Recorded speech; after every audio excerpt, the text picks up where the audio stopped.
my dad gave me two amazing gifts, gift of life and the gift of the Toyota Corolla. It was his car. And it's just awesome that he gave me that because I started off with 110,000 miles and I took that car everywhere that I went.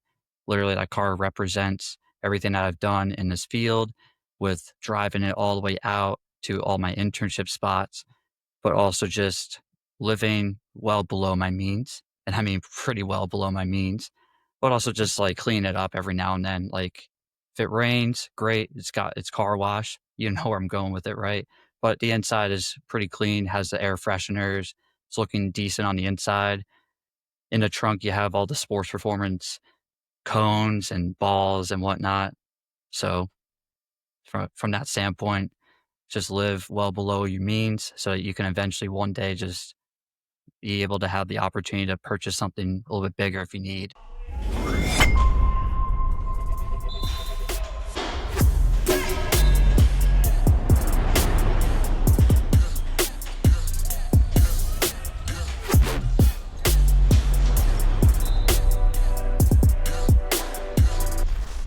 What's going on, Samson Strength Coach Collective listeners? On today's episode, we have my friend, first of all, most important job title, right? But also Director of Performance for Strength and Performance Training, Mike Brown, Temple alum as well. There's a lot of different things to introduce you as. So, Mike, I'm stoked to have you on the podcast, man. Hey, thank you so much for everybody listening today. And Connor, I'm just stoked to have you host me on this podcast today. And I'm honored to be here. Appreciate you. Well, dude, I'm stoked. So, one of my first public speaking engagements as a strength and conditioning coach was actually via you. So I'm excited to be able to return the favor for our listeners. I graduated from Temple, obviously, and then Mike you were 2 years below me? Is that, or one? Something like that. I don't know the exact numbers, but at the same time, you were a great mentor at the time to me because I was trying to reach out to you about internship opportunities, and we just want to always return the favor where it's due. So, I appreciate you just returning the favor back then. Well, of course, man, seriously. And I'm stoked to be able to have this conversation. And obviously we got to sit down just a couple weeks ago and talk about some other stuff too. And I'm excited to bring that up on the podcast. I think it's going to be very fun. So let's just roll right into it. Can you kind of go through your background in strength and conditioning, what your history is, and then what you're currently up to? Sure thing. So this is always a tough question for me because I always just want to talk about other people, but Casa Tele Guys has recommended that I share my story a bit more and just open up. And that's the toughest thing for us as practitioners sometimes. And I want to do that here today.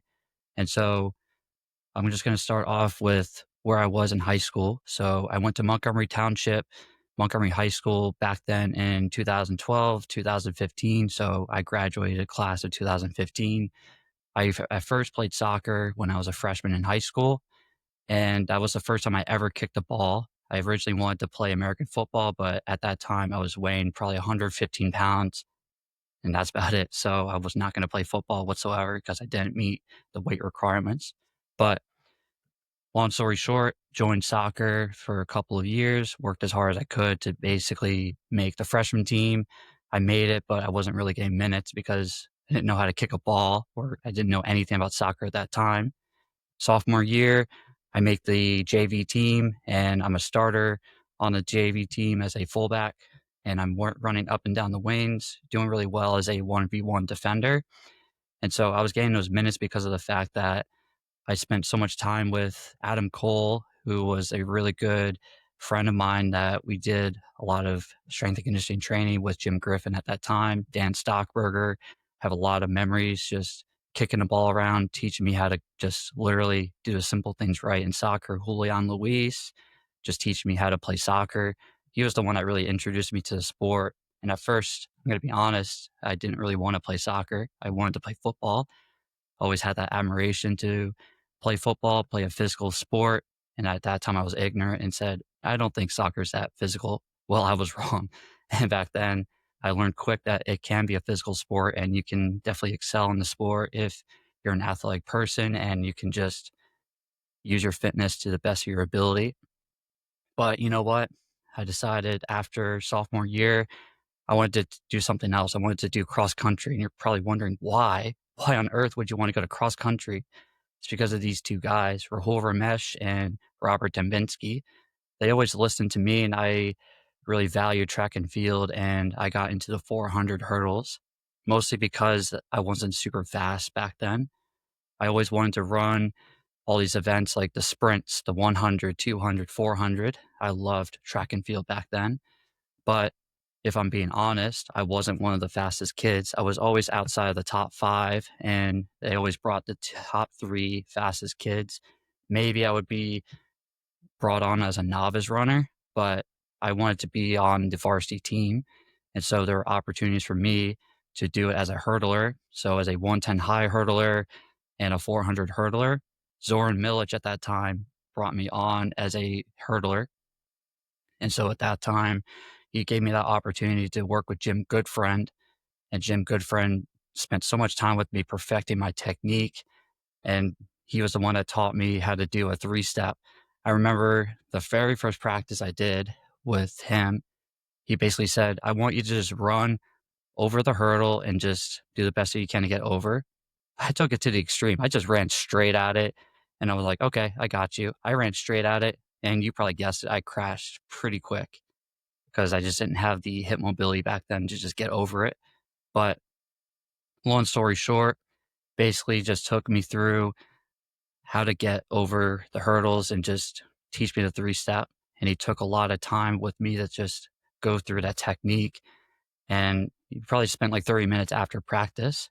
But I remember the first day he did it, he brought in the hurdles closer. I didn't know at the time, but he brought in those hurdles closer, and he just gave me that satisfaction of finally doing it. I remember that very moment when I did it, I was just like, let's go.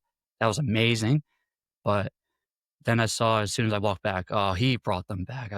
This guy, but I knew that he was just trying to stack on wins. And so that's like such an important thing as a practitioner and a coach. I think with clients is that you just need to set up parameters where people can just succeed as much as they possibly can in those little things that can lead to big things.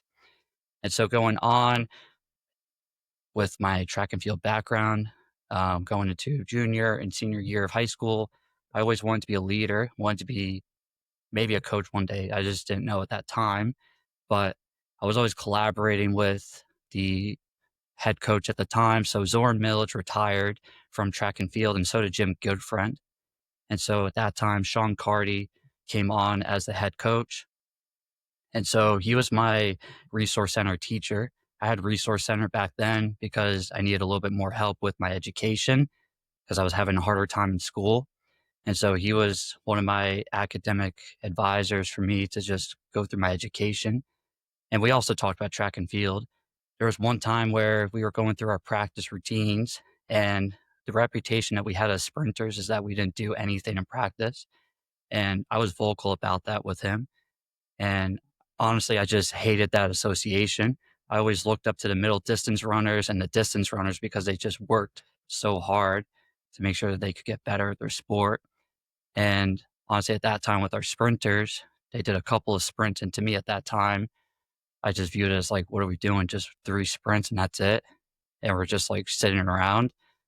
I don't know. To me, it just didn't bode well with me. And so with Coach Carty, I just sat down with him and I said, hey, this is the reputation that we have currently.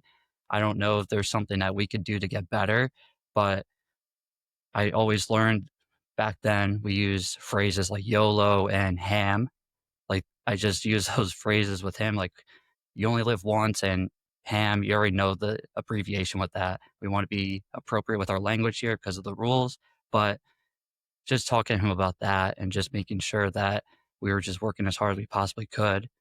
And so those little moments just led to me eventually becoming a captain with Robert Dominski, Rahul Ramesh, Flag Castillo, who eventually he eventually threw for William and Mary with Kier. So he was fortunate enough to throw for Kier when he went to William and Mary. But long story short, after that, I was able to just uh, go after it. It's definitely deep. Like it just brings me back to like those days. So with Vlad, he was able to fortunately go to William and Mary because of the fact that he worked so hard at his craft at throwing. And so he went from 35 feet, I believe, to probably about 60 feet with his throws. Maybe I'm getting the numbers wrong, but the point is that he maximized his opportunities to make sure that he could get after it with not only going to Division 1, but at that time in high school, he made the big time where he was at. He reached out to another thrower at Franklin Township. He was one of the best in our conference. I believe it was the Skyland Conference, but he was fantastic at what he was doing. And Vlad reached out to him and said, "Hey, I just want some help." Obviously, they're competing one on one with each other, but that guy at Franklin, I believe, was a good mentor for Vlad back then. And I just remember just seeing that and just hearing about those stories. I would drive by the high school and I would see him working at his craft, and it was inspiring, to say the least, of what he was doing. And that was just really good leadership from what I was seeing from him because of the fact that he was just able to just show people like what hard work looks like and just devoting so many hours to the craft. Um, Also, other people that were one of the captains for Whole Ramesh. One of the things that he did was he wrote down his time that he wanted to achieve, 9:35, I believe it was, with his 2 mile. And I thought at the time, that's pretty bold. He put it in his locker. He looked at it every day, and I saw how hard he worked because he had that goal written down. That's something I talk about with our athletes too. If you're smart, and you use that abbreviation and you look at those different components of what it takes to write down a SMART goal and you're really driven in that, you might be lucky enough to fortunately achieve that goal. And so when I saw him do that, it just really made me think, wow, that was awesome. Awesome to see that. So just finishing the story, because this is a long winded one, because all these people just had a profound impact on who I became as a practitioner. So those people I mentioned, just so good at what they were doing back then. Even though we were just adolescents in high school, we were high schoolers, just doing the best that we could with the opportunities that we had. And after high school, I decided that I needed to take a break from school, wasn't the best student. So after high school, I went on to do the trades. I was a plumber's assistant for Lisi's Plumber, and I lasted about 7 to 8 months. I was immature back then. I was late. I was on my phone. I wasn't present. The plumber kept saying, "You need to be more present when you're on the job because we are literally fixing up plumbing lines. And if you make a mistake, then you are going to cost me thousands of dollars." And at that time, I just didn't care. But I learned the lessons the hard way when I didn't show up on time, when I was just not present. He let me go, and that was a tough pill to swallow at that time. And then straight after that, I went to a massage envy, and I lasted about 2 weeks because I was just off bouncing off the walls.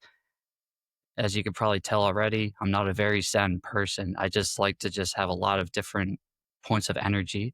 I just always like to run around and just be a social individual. So I just like an environment that's bopping. You just hear and feel the energy. Massage envy, that wasn't a place for me. Long story short, I find a place called Stonebridge. Stonebridge Spring Point Living was the name of the business. It was a retirement community. And at first, when I applied, I thought that I was going to be volunteering. No, I was thrown into the kitchen as a dishwasher and I was assistant to the chef. And so what that looked like was, all right, if you finish up your dishes and you clean up the dishes, then you get to be rewarded with more work and you get to chop up food for us. And so for some reason, they tricked me, and I was motivated to do the best I could as a dishwasher. And I got good praise from just doing the little things right, keeping a tidy space and just making that look as good as possible. So after Stonebridge, I committed to Raritan Valley Community College, and I pursued general health and pre-health sciences. And I did that because at that time at Stonebridge, I decided to be a physical therapy aide, just volunteer. Like I was doing about a couple hours a week. Muhammad Salim, just super good individual because of the fact that he is 18 years old, 19 years old. He's at a community college in Virginia and he's working with us doing a couple hours a week. And so from that standpoint, I just always told him, like, this is where I started my journey. I was doing a couple hours each week, just trying to figure out what works best for me and what my true passion was for my career. And so going forward with that, I went to Raritan Valley, did the best that I could. I made Dean's List twice, finished with a 3.5 overall GPA. And also I dabbled a little bit with moving on from Stonebridge. I went on to work for Princeton Orthopedics Associate as a physical therapy aide more full time. So that was about 15 to 20 hours a week. And so at first, when I interviewed with them, they said, "Oh, you could keep your job as a a dishwasher."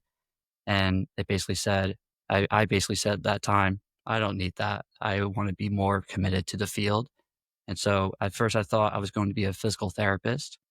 So as a physical therapy aide, I was just learning about how to work with different populations, mostly geriatric, older populations, and even a couple of athletes at the time. So I was working with people like Matt Herbert, Mike Biagioli, and Keith and Susie, all those people. So I was working with those individuals about how we can best give them the best product. And at that time, they were relying on me to basically take them through their exercises and just continue on. So, continuing on with the conversation, I also ran into quite literally a coworker named Stanford Knox. And this interaction was a bit meaningful because he spilled coffee on my shirt. With me, I'm not really an individual that just takes things like super serious. It was just coffee, so whatever, I could get another shirt. But he basically said, "Actually, you'd be good at rugby." And I was like, "What is rugby? Never really heard of it." Well, long story short, played for Princeton Athletic Club and fell in love with that sport. Finally got my opportunity to basically do what I wanted, play a contact sport, get tackled, commit some tackles, and I played as a fullback, a wing at first. As a fullback, you gotta know the sport, so when you don't know the sport, they just stick you on the wing, and they just give you the ball, and they say, "Run as fast as you possibly can." So just go out, run, and just run as much as you possibly can. And you got to stay in bounds. I remember when they first gave me the ball, I just tried to go for it, go for the end zone, but I got tackled and I was out of bounds. I thought it was like American football, like, oh, you go out of bounds and you're good. No, you lose the ball. So I learned that quick. Like, all right, you got to stay in bounds so you can keep the ball. Rugby is a sport where it just doesn't stop unless you do something crazy, but organized chaos at its finest. So just played a lot of rugby back then and just had a lot of fun with it. After my experiences at Raritan Valley and Princeton Athletic Club, basically transferred my credits to go to Temple University, where I eventually met you.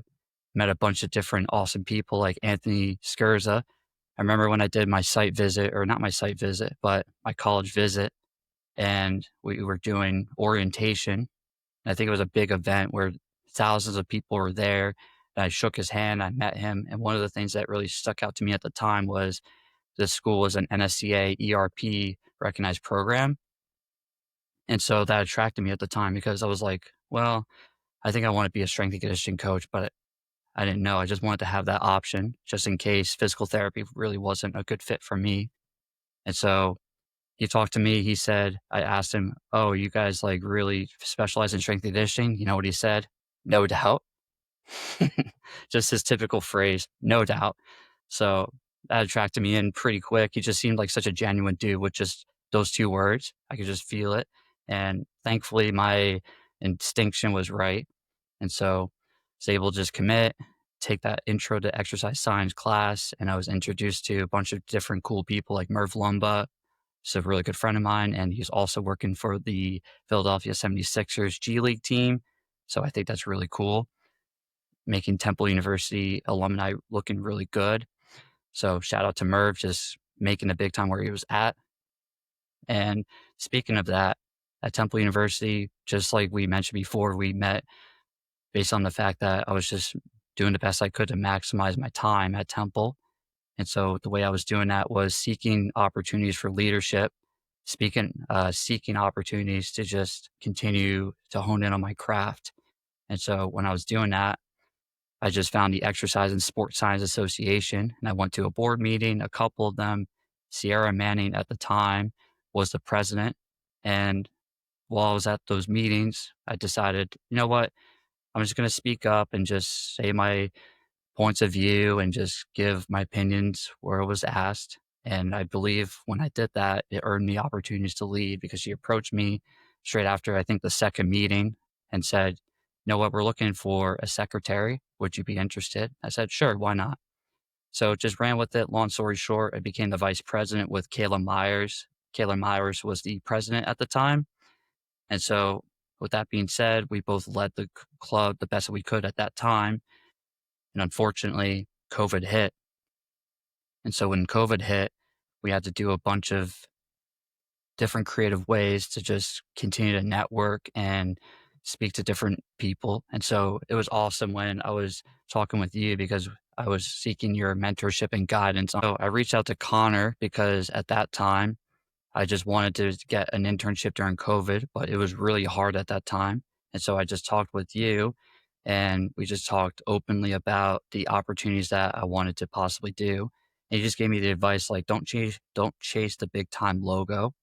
Chase the opportunities where you're going to get really good mentorship.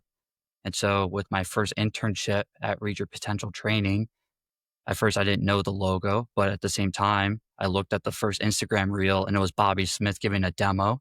I don't know if you all know Bobby Smith, but he is the pinnacle of high energy. He does not mess around when it comes to high energy, compassion, and love for his people. And so when I first saw that reel, I just realized I need to go here. And I did the best that I could with my application at that time. We had to submit cover letter, resume, but also at the same time, 2 videos coaching a movement of our choice. Not only coaching a movement, but coaching another person through the movement. I don't know if you all have done that yet or have done that, but it is hard. It was hard for me just doing that because at that time I had no strength and conditioning experience. Yeah, I was a physical therapy aide, but I think coaching and being a physical therapy aide is much different than just coaching. What do you think, Connor? Do you agree with that? Yeah, I mean, 1,000%. And I think back to the times I've had to do assignments and, like I remember, I think the first ever time I had to send in a video of me coaching a lift, it was like coaching a clean. And I looked through my progression. It was terrible. And I had no clue what I was talking about. And the cues were bad. But I think, ultimately, like, as someone who's on the other side of, handing out assignments for interns and doing everything, I think a big part of it is they just want to make sure that you actually want to do it, right? And you have enough of the, will to put the assignment together and get it out there. But then too, like, they want to just make sure that, you can at least have a little bit of a presence and you can at least be confident in what you're saying. So I agree with you though. It's very different from instructing versus coaching. And it's something that takes a long time to be able to figure out for sure. Yeah, I just totally agree with everything that you're saying. You just got to know all those details, but at the same time, convey them in a way where it's just quick and straight to the point. But I'll also say that when you're first starting in the field, you got to give yourself a lot of grace and just give yourself that grace that you're not going to be perfect. And so for me, I had a high standard that I wanted to make sure that I was well spoken. I didn't have any filler words where I was saying, but I think having that grace is super important when you're first starting in the field and just making sure that you just get it done. Because if you're getting stuff done and you're just showing them that you're doing the best that you possibly can, they're going to help you. And so Bobby recognized that the potential that I possibly had to become a good strength and conditioning coach. And I'm grateful straight to this day that he gave me that opportunity. I was rejected by other universities at that time, but honestly, I'm glad because Bobby gave me a great opportunity to just go to RIPT and reach that potential with being the best intern possible. And so at that time, I am from New Jersey, central New Jersey. So I think there's a state legislative law that was passed that central New Jersey is now recognized as an actual part of New Jersey. There's a debate that goes on where it's either north or south. I don't know if you know this, Connor, but it's one of the big debates. But anyway, I'm from central New Jersey, and that's around Montgomery Township, like I mentioned before. So I was driving about an hour away each direction just to go to Bobby and the rest of the crew that we had there. And it was worth it. Put on a lot of miles in that car, but it was worth it because I knew that I was getting better. And I made it my objective every day to get there first. And so I was getting up at 4 a.m. to be there at probably about 6 or 6:15 a.m. pretty much every day on the dot. Didn't miss except for maybe one time. That's about it. I was pretty consistent, did the best that I could to be the one that's there first and just show up and get ready to go. As a performance coach intern, I was as raw as I possibly could be. And so I just had to, again, give myself some grace and just realize it's not going to be perfect. And so when I went to Reach Your Potential training, I just realized that I needed to be more graceful with myself and just realize that I'm going to learn a lot. And I talked to Dan Hittman at the time when I was early in my internship, and he just told me, you're going to learn something way deeper than just the X's and O's. Yeah, you're going to learn a very good system that they have with coaching athletes at a high level private sector facility. But more importantly, you're going to learn the lessons of how to lead, how to interact with many different populations, and also just being a good person. And those lessons to this day hold truth to who I am as a practitioner. And I'm just excited to talk about the other points of the conversation of what those will entail. And just wrapping up my journey, I went back to Temple University with Olympic sports, where Zach Roth was fortunate enough to help me continue my progression. So again, just like I mentioned in one of my blog posts, just blocking out as much time as you can, just do a little bit each week with your busy schedule can go a long way. So if you could do about 10 to 15 hours a week, just interning, great. Maybe you could count it as credit, or maybe you could just do a little bit each week where you're consistently coming on a Tuesday or Thursday, helping them out with little things like cleaning, coaching, things like that, whatever your staff or their staff can give you at that time. Going off of that, I then went from Olympic sports to Temple football, and I basically helped out with Jacob Ricketts and Aiden Riley at the time, who was leading the front with Temple University's football team. And I was introduced to sports science. So I was introduced to catapult and again, just doing the best that I could to show up early and just do the little things right. Honestly, Aiden was the rock star there. He was showing up earlier than me. I would show up at 4:45. He was probably there at 4 a.m. on the dot. He's probably there 45 minutes before, but he was motivated. He became a graduate assistant for a big reason because he showed up earlier than everybody else and he did what it took to get into that football environment.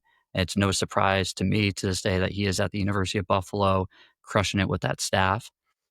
And so going off of the next experience, COVID hit, unfortunately, and just wanted to make the best out of the opportunities. And I decided to just do some personal training and also just prepare for my CSCS. COVID at that time was unpredictable. That's when I reached out to you, Connor, and we got to actually just discuss how I can maximize my time. I think at that time you just told me, just be patient. We just have no idea what's going to occur. Chase a big time logo. And that piece of advice that you gave me back then was critical because I thought about that with my very next internship spot that I chose. And that was MSU Denver with Isaiah Casieja and Jordan Ulrich at that time. Those people, they gave me the hardest internship. Actually, no, I'm going to pause. Not hardest internship, but hardest interview that I probably ever had still to this day. They made me sweat. I was thinking, all right, this is going to be a good interview. I think I'm doing pretty well with the interviews. No, they made me sweat. They asked me hardball questions. They asked me, how do you define progressive overload to a 3-year-old? And I was like, what? And then they asked me, all right, I need you to do this. Create a 12-week program for baseball in 5 minutes. And I said, excuse me? They said, go. And I just did it. I just thought about the ripped template that they showed me back then. But like we said before with talking to each other offline about internship curriculums, I just needed a bit more experience. But I think that ripped template at least gave me a good guideline of where to go. But speaking candidly, wasn't the best interviewer at that time, but they saw potential in me to succeed because Bobby gave me a good reference. So I was thankful for that. And so after just going through that interview process, drove all the way out from New Jersey, all the way out to Denver, Colorado during the peak of COVID, making stops along the way in Ohio, making stops along the way to St. Louis, just doing some sightseeing. Not much to see at that time because it was a ghost town. And also I was staying at what was the hotel? It was a bad hotel. Like, there were drug deals going on. Like, I saw it right outside my hotel room, and I was thinking, "Man, this car is loaded up with all my personal stuff. This might get stolen." But then I remembered I have a Toyota Corolla. Who is going to steal this? I was just worried about my clothes at that time because I think those were more valuable than my car at that time. That's just me. Also, it was a five-speed manual, so I don't know mo I don't know other people that really drive a five-speed manual or six-speed. But anyway, I drove all the way out from those destinations to hit Denver, Colorado. And as soon as I got there, I needed to take my CSCS. And this is something that I would recommend to all of your listeners that are younger. I would just recommend go after your CSCS towards the end of your senior year in college. Because if you get it, then I think it really puts you in a great position to become a graduate assistant. So, Connor, I have to ask you this. You've been interviewing a bunch of different applicants, right? And we've been talking offline, and you've been interviewing 25 different people. You're on the phone. What makes them stand out, first and foremost? Yeah, well, I think you bring up the great point with the CSCS. If they already have their CSCS, it makes it a lot easier to kind of continue with the interview process because I know this person's already certified. And we don't have to worry about you passing the exam. But like you mentioned, everybody kind of told me I was crazy for trying to go through with 25 interviews. But honestly, I think back to, when people gave me a chance, so I didn't really have that much experience and I really appreciated it. And it's funny that, some of the people with the best resumes, I kind of felt like may not be the best fit for our program. And some of the people with the resumes that you would consider to be not the best or just okay ended up being really good fits and moved on to the Zoom interview round. So the ones who stood out to me were the ones who were engaging, the ones who were passionate about strength and conditioning and didn't just say it, right? Like there's a difference between saying like I love strength and conditioning versus loving strength and conditioning, right? Like, and I think a lot of candidates wanted me, like they thought I wanted to hear ultimately like I love strength and conditioning, I want to be about strength and conditioning, everything I do is strength and conditioning. It's like, no, I don't really care about that. Like, like you're gonna get burned out in my opinion. I want to hear about the people like who we're talking about. I love bringing people closer to their goals. I love helping people. I love watching people grow. Like those were the things that made people stand out.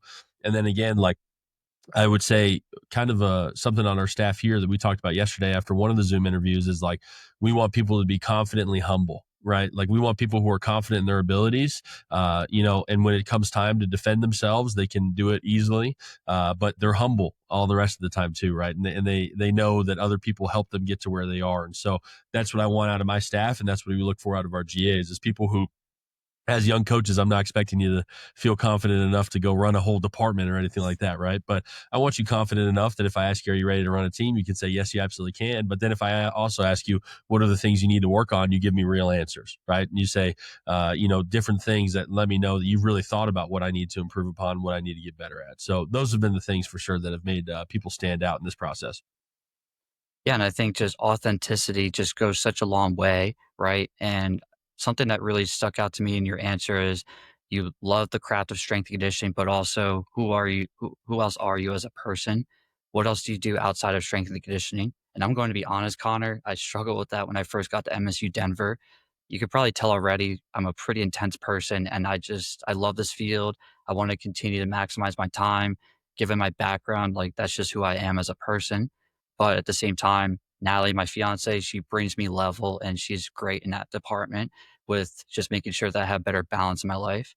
But even when I was out there, MSU Denver, I was still seeking opportunities for me to just do a little bit outside of just doing the internship and just doing my coursework. I wanted to have fun as well. So I did little things like, all right, let's just go to Manitou Incline and go zero point 0.8 miles and just go up 2,000 feet. So I found that to be fun. And I went to a bunch of other different hiking trails out there. But fortunately, when the vaccine came out, I was able to play soccer for a men's league team. That's where I found a lot of great success when I was doing things at Temple University and Raritan Valley, when I was doing a little bit of different things where I was playing sports. I was always networking with people and I was doing my job. I just had really good balance and just doing a bunch of different things. That's just something that I truly enjoyed with just dabbling in on a bunch of different aspects of living life. So I just always saw it. And I oftentimes reflect that's just what really works well for me. Might not work well for everybody, but for me, I just wanted to just have that well-rounded experience where I could just go to different things like that.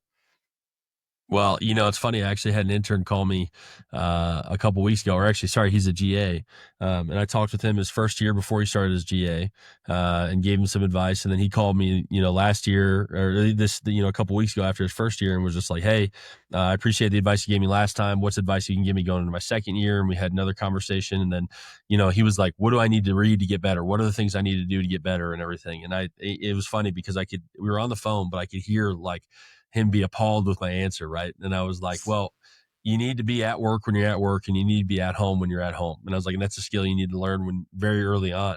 I was like, or else you're going to hate strength and conditioning. And like, I was transparent with him, like I had the same problem that you had too, where, if you're in something, you want to be in it 1,000%.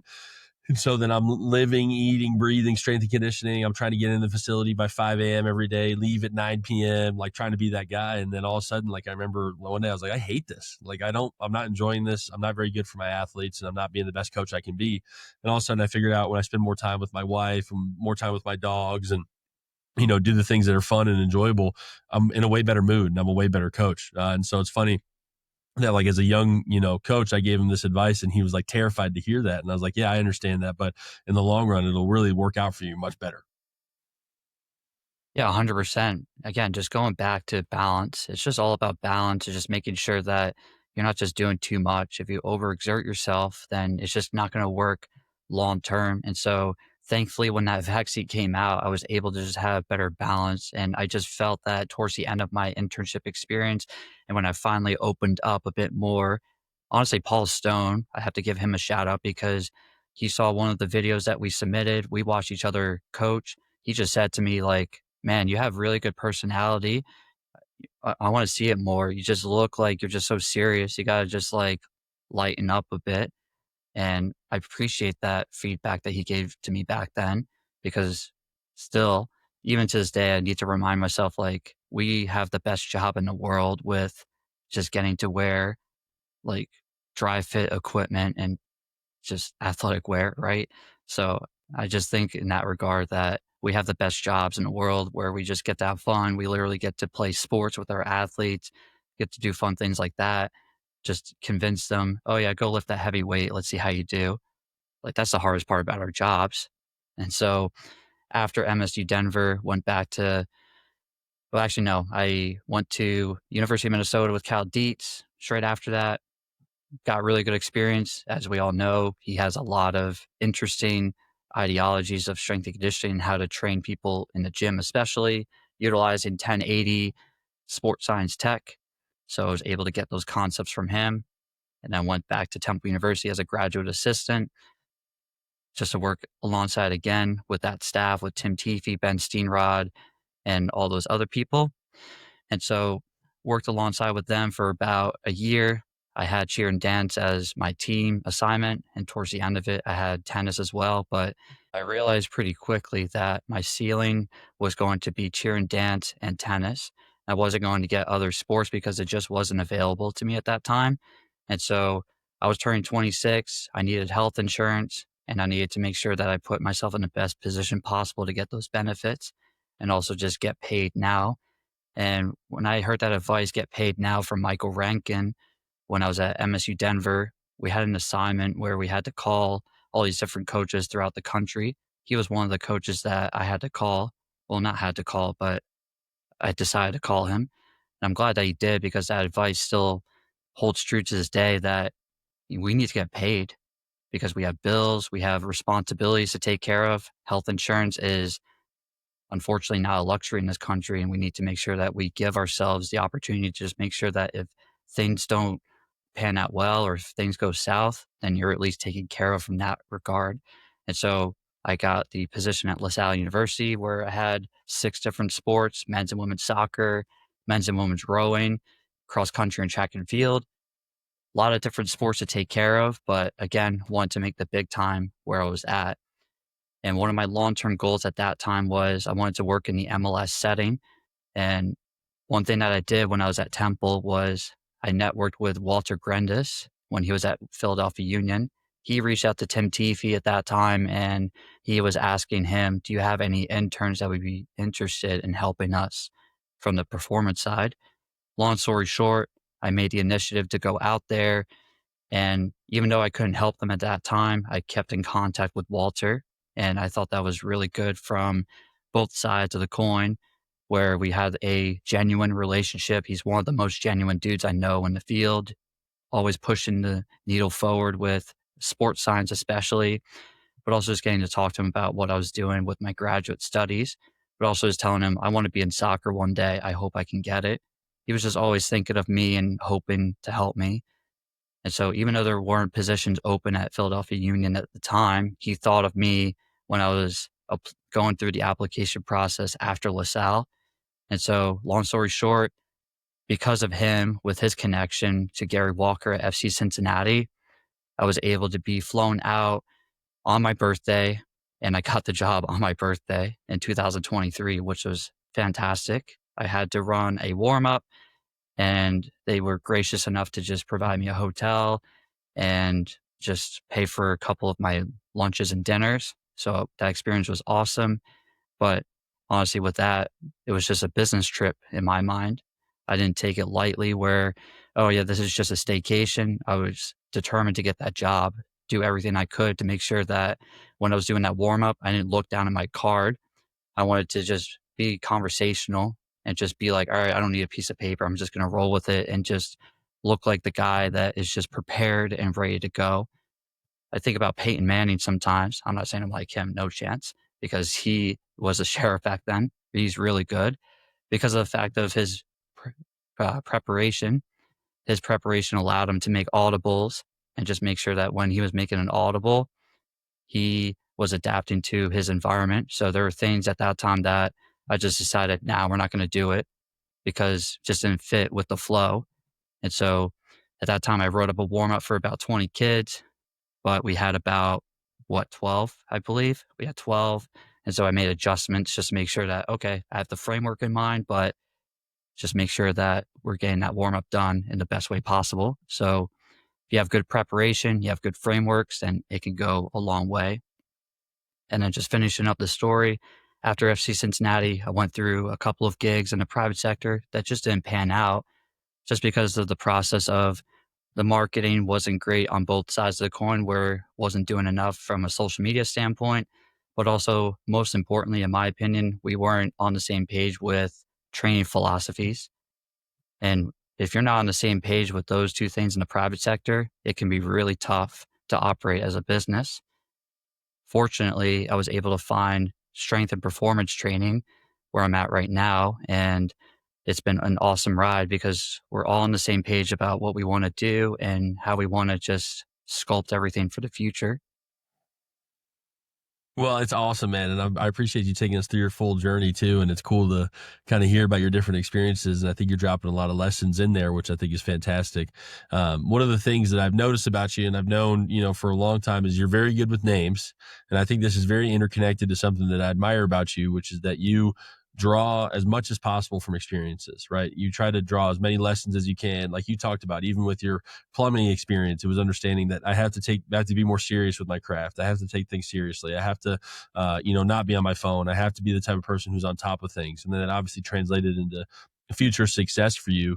What's the importance of drawing as much as you can out of experiences? Because I feel like some people kind of go through things and then they, just either learn the lesson or they don't, or they kind of just say, all right, well, I experienced that and I'm not going to try to take as much as I can out of it or learn as much as I can out of it. What has that done for you? What's the importance of having that process for you? Yeah, if you have a process where you're just learning as much as you possibly can from the experiences and you're not making the same mistake twice, it really goes a long way. And I did have to learn very young. I believe I was 19 or 20 at that time. It was tough. It was a very tough pill to swallow when I was let go. But at the same time, he gave me the opportunity and he went out of his way to do that phone call that lasted about 20 minutes. It was a good chewing out that I needed at that time. He gave me explicit details of what was not doing right. And it was ingrained in my head. And I just made sure that honestly, I felt guilty at that time that I made those mistakes. I was just beating myself up, but at the same time, I'm glad that I got that feedback because that feedback helped me be better as an individual applying for other roles. So if you're a cashier at a Nando's, for instance, just like our intern Mohammed, I'm always telling him, do the best that you can because those little jobs that you do can go a long way with developing yourself as a professional in any sector that you choose to do. Yeah, it's the same as, when we had Merv on the podcast, he brought up make Hollywood where you're at, right? And whatever you're doing, make it the most important thing and ultimately will lead to success for you. I know you're also a very personable guy, and I know you've, developed a relationship with one of our other former guests, Costa. I believe are you guys meeting up this weekend? Is that right? Yeah. Everybody, we need to just advertise this as is. So April 18th, DuPont Circle area in Washington, D.C. We're just doing the best that we can to just bring out as many people from different sectors as we can. So whether you're in tactical, collegiate, private sector, you name it, if you're around in that area, even along the East Coast, we sent out emails from people that went all the way up from New Jersey to Richmond. So we believe that radius would serve those individuals well. And so, with that being said, we want to invite you all to come out that weekend. And if you're available, please come out because we'd love to just get to know you and just also have a good time because life is short and we just need to have a good time. So come out and join us if you can. Which there's nothing lamer than meeting up with other strength coaches and not having a good time because that's kind of the whole point of it, right? That's why everybody goes to CSCCA and does all these conferences because they want to have a good time. So I'm glad I wanted to make sure we mentioned that and made sure that people were aware of that coming up. Can we talk a little bit about, we alluded to this a couple times, but we've talked off camera about your internship curriculum. Can you kind of talk to me about the process of building it and what's the importance behind having an internship curriculum at a private sector? Because that's something that a lot of people don't typically bring up, right? Or something where if they go to an internship in the private sector, there may be a lot of one-on-one experience with the lead coach or one of the other assistant coaches. But, I haven't really heard too much about super, super specific private sector internship experiences versus what you hear on the collegiate side. And that may just be biased because most of my friends are on the collegiate side, right? But can you talk to me a little bit about that process of building it and what's the importance of having it? I just think about all the positive internship experiences that I've had and have been fortunate enough to have in the private sector, collegiate, and professional side of strength and conditioning. And I want to make the big time where we're at with our facility. And to be honest with you, we are at a point where we're going to need more help. And interns can be an extension of our staff. And I truly believe that they can be an extension of our staff. They can also be empowered to do amazing things for us, and we can do some great things for them. And so when I've been building this internship curriculum, I've been referring to Gabriel Inman's framework of the three-tier system of how you define where that intern is at. So tier one, beginner; tier two, like slightly advanced; and then tier three being the most advanced. And so just at first labeling who that intern is, how they can help us out, and how we can help them out the best way that we possibly can. And so just going off of that, we've developed a framework where it's going off of Gabriel Inman's framework. And so we want to do the best that we can to help out people that want to become strength and conditioning professionals in the field, and just talk about how they develop their philosophies with programming. More importantly, communication first, programming, and then also just finishing up the final details of how you defend your programming. And I'm going to give a bonus content too. And this is just my personal opinion.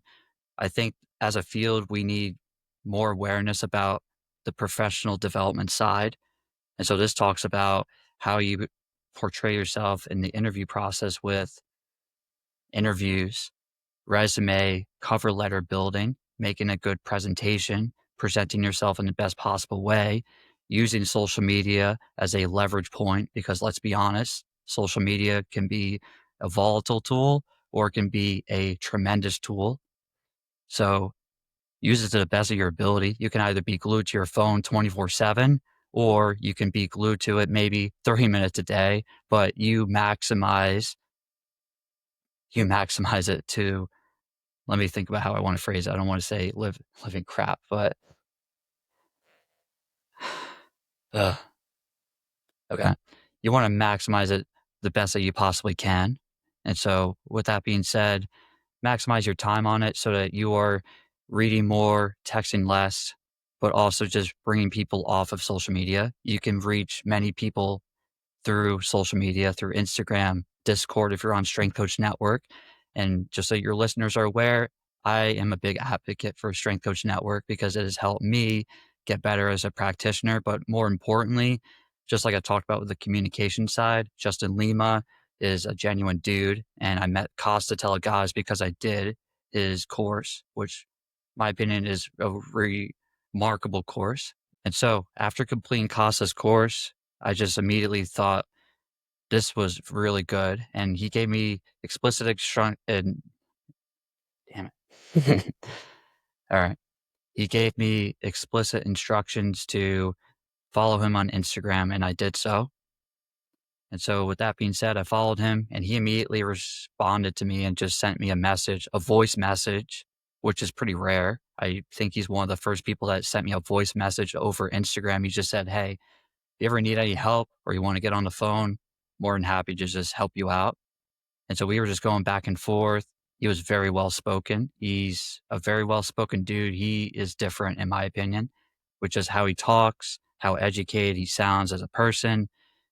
And I just wanted to make sure that I was at least matching that and just making sure that the messages that I sent were concise, clear, little to no fillers because he doesn't really use fillers too often. And I just respected that. But long story short, he became a good mentor to me with how I could just maximize my time and just bring out the best of what I can possibly do.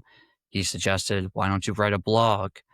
Why don't you think about opening up your LLC? Why not now instead of later on? What if there is no tomorrow? Maybe you should just do it now instead of later. Just thinking about those little things that can lead to big things. And it's been great just linking up with those two, especially. And I'm grateful for them. Yeah, Costa would be a fantastic motivational speaker. The way he talks with everybody and gets people excited about things and wants them to, ultimately see everybody succeed. That's what I really respect about him is, he wants to see everybody eat, right? And he's a great dude because of that. My final question for you, right? And I'm excited to hear about this one, okay? And I want to understand your process on this, okay? We both have talked about having cars with over 200,000 miles on them. All right. I know what car I want to get next. Have you thought at all about what car you're going to purchase after the Corolla eventually passes on from this earth? And it's funny that you mentioned that because I literally just had to make a purchase. Well, there we Literally, go. yeah. Unfortunately, now I'm joined by all of you that have car payments and yeah, it's a tough one because that Corolla, I brought it all the way to 253,000 miles. I basically took it for, what is it, an evaluation through our auto mechanic in Chantilly. So I'm located out here in Chantilly. And basically, he just said to me in short, yeah, you're going to spend a lot of money if you just continue to keep this. Probably quoted me for like $6,000 to $9,000 extra. And it's like, okay, I can't just keep this. He's just telling me like, all right, you need new brakes. It's like, what do you mean new brakes? He's like, well, you have no brakes. I'm like, okay, that's not great. I Need had, those. Need those. yeah, you need those. And yeah, I had to make a new purchase. I decided to go with an Acura Integra A spec, wanted to stick with a 6-speed manual, and it's been a great ride. But last thing I'll talk about is, I've been in a position where I can afford to do those things because just maximizing my finances, but also stretching out the value that you can possibly get with things of your possession. So I like to tell people this. My dad gave me two amazing gifts, gift of life and the gift of the Toyota Corolla. It was his car. And it's just awesome that he gave me that because I started off with 110,000 miles and I took that car everywhere that I went. Literally, that car represents everything that I've done in this field with driving it all the way out to all my internship spots, but also just living well below my means. And I mean, pretty well below my means, but also just like clean it up every now and then. Like if it rains, great. It's got its car wash. You know where I'm going with it, right? but the inside is pretty clean, has the air fresheners. It's looking decent on the inside. In the trunk, you have all the sports performance cones and balls and whatnot. So from that standpoint, just live well below your means so that you can eventually one day just be able to have the opportunity to purchase something a little bit bigger if you need. No doubt, seriously, and we very much share that same philosophy.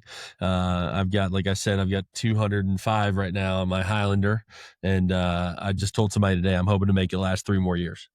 And so if I can do Yeah. that, I'll finally be able. I want a Tundra. I want a Toyota Tundra. That's what I want next. So I bought into the Southern love for trucks. So that's kind of what I'm going to go through with next. But Mike, thank you so much for coming on, man. Seriously, I appreciate everything, and it's been great to hear your journey. Obviously, I know a lot of it, but there's some exciting stuff that I haven't heard before, and I know our listeners really will get a lot out of everything you mentioned. If somebody wants to follow you or reach out and network, what would be the best way to do that?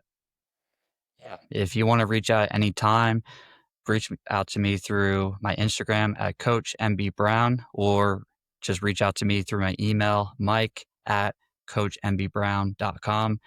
And I mean it when I say this. I want to make sure that if you reach out to me, I'm going to get back to you. And let's just start a good conversation between one another. Absolutely. Well, I love it, Mike. Thank you, man, for everything. I appreciate it. Not a problem. Appreciate you, Connor.